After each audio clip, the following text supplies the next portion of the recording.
Hi everyone, it's Suzanne here, and I'm back today with another project for the Aunty Vera creative team. And today I'm going to be doing an 8 by 8 inch canvas featuring some of the things from the April kit. So the little canvas I've just covered with a layer of white gesso, and I've let that dry, and I'm laying down some Liquitex matte gel medium, and I've crumpled up some white tissue paper that's just a bit bigger than my canvas, and I'm just squishing it down onto the board so that I'm getting some texture. The texture I'm looking for is like the veins in a leaf. So I lay down 2 sheets of the tissue paper, and I did let it dry in between layers, otherwise it takes a really long time to be able to do anything on top if you don't let it dry. And unfortunately I did try and use my heat gun during this, and it ceased to work at all, so it's now gone and I'm using my hairdryer. So after it all dried, I laid down some clear gesso over the top, and here you can see I've got some of my distress stains. So I've got pumice stone, tea dye, wild honey, peel paint and mustard seed, plus this Lindy's Starburst spray, which is called Autumn Maple Crimson, and that one is in the April kit from Aunty Vera. So I'm just choosing them randomly and just giving them a light spray here and there on the canvas.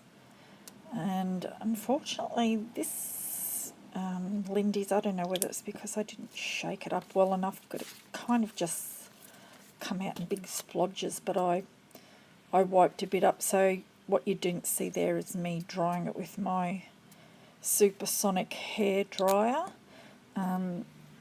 Yeah, so it's best to dry between layers, otherwise it'll all just be a big brown mess, which is pretty easy to do using these colours. So I've decided I'm not going to spray this Lindy's anymore. I'm just going to shake it on,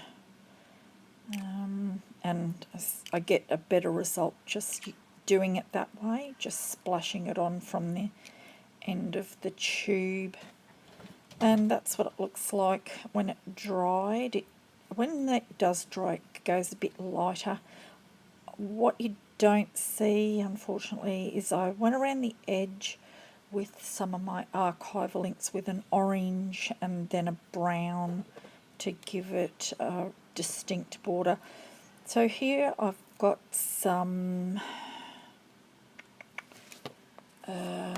Scrabble tiles that I got from an op shop here. They're beautiful old tiles. They're a deep red maroon colour, but unfortunately some of the tiles were missing, so I got the tiles for next to nothing because they weren't all there. But fortunately for me, there was enough to spell out the word autumn, and underneath them I just filled in the back with foam tape and then hot glued them on. There you can see I've used one of the cut aparts from the Echo Parker Perfect Autumn paper pack, and I've just trimmed that out and then laid it on some burlap. And then I move on to a piece from the ephemera pack, the Cartabella ephemera pack. It's like a little Insta frame, and then I used 3 pieces from the rub-ons, the bear, the little flowers there, and a grateful heart. They're all rub-ons, and here I've moved on to using some of my handmade flowers. So I made them with some of my gel prints and some of the I did a few pages using my distress oxides, and I used some tiny little orange beads in the centre of the flowers, and I also used some leaves. So all of these leaves I cut out using the gorgeous stitch leaf die from Lawn Fawn and using the gel prints that I made. You'll be able to see a video of that. I'll link that in this underneath this video as well. Really great fun doing that. The dye is absolutely fantastic. Had a great time using it, and all the different gel prints that I came up with. It was really great fun. And I just did them all different colours, from yellow, orange, red, greens, just all the different autumn colours. I think next I move on to some more flowers that were from the Prima flowers that were in the kit. And they're really lovely colours, lovely autumn colours, like a soft peach and chocolate. And I just pop them on, and I use some leaves that I die cut, again from the gel prints, but using some of my own leaf dies, just to add a bit of difference, a bit more interest, instead of using the same ones all the time. So I add 3 there, and I'm almost done. I think I just add another that's another leaf that I already had. I got it with a magazine. It's kind of stitched too, but it's quite different to the Lawn Fawn ones.